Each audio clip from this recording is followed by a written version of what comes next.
Wolf Warrior, and Panda. Hello everyone, welcome to my channel. Recently, Dongda's Wolf Warrior diplomacy has been in full swing again. Especially against Japan, the battle was unprecedented. Usually, I often watch objective analysis from channels such as Lao Zhou Hengmei, Lao Liang, and Chai Jing.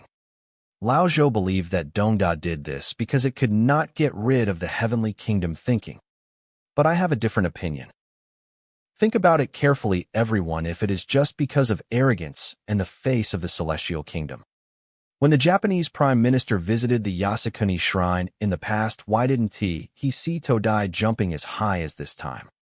Such a violent reaction. When something goes wrong, there must be a monster. The reason why there is such a big commotion this time is the root cause is not Japan, but Taiwan. As I mentioned in the last issue of latest analysis of the situation in the Taiwan Strait, Dongda's current series of actions have only one core goal: to recreate the Beiping model.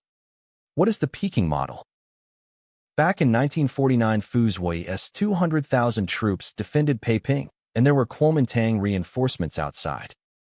However, through extreme force deterrence and internal infiltration of the Communist Party, he forced Fuzhui to surrender and captured the ancient capital without any bloodshed.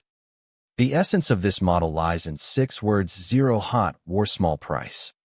What Dongda is playing against Taiwan now is an upgraded version of the Peking model.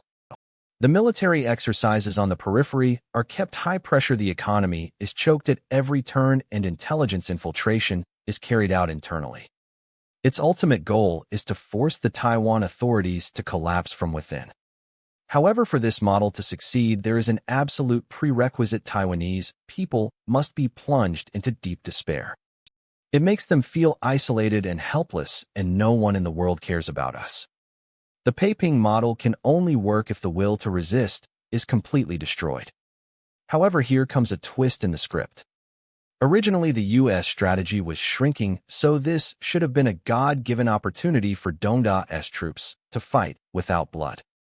But Japan's Takaichi Sanai and others jumped out to support Taiwan at this moment.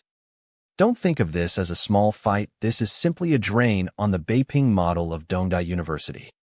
Just imagine if Japan is allowed to speak out, and even more countries are encouraged to join, and the Taiwanese people will look at this. It turns out we have strength in numbers, and the whole world is watching. The confidence to resist suddenly came up. Once the Peking model goes bankrupt, there will be only one path left before Dongda military reunification.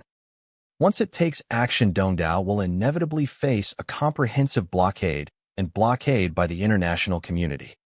The price of being forced back into the internal cycle of isolation is extremely heavy. Therefore, in the face of Japan, which was the first to jump out to help, Tokyo University must scold and criticize with unprecedented intensity. Beat 'em up.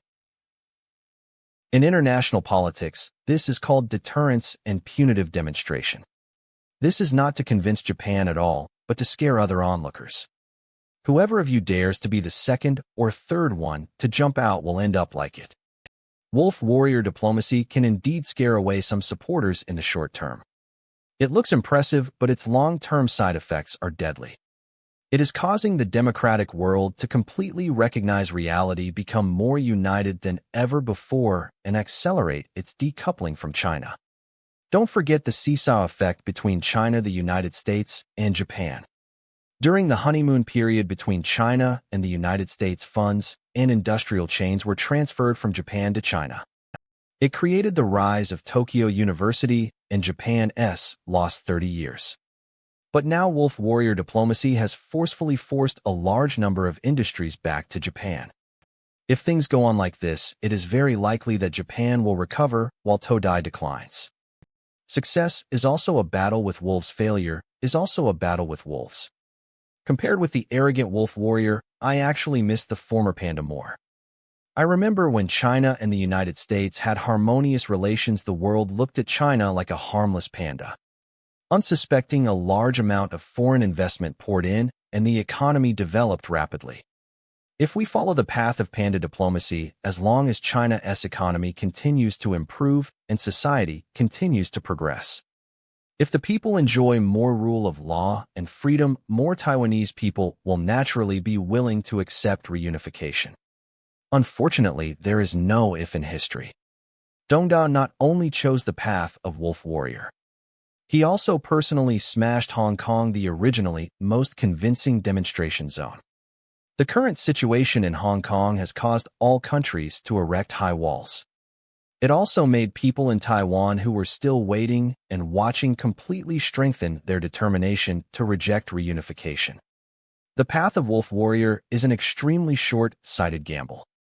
It may only be able to hope for the rise of an isolationist leader like Trump.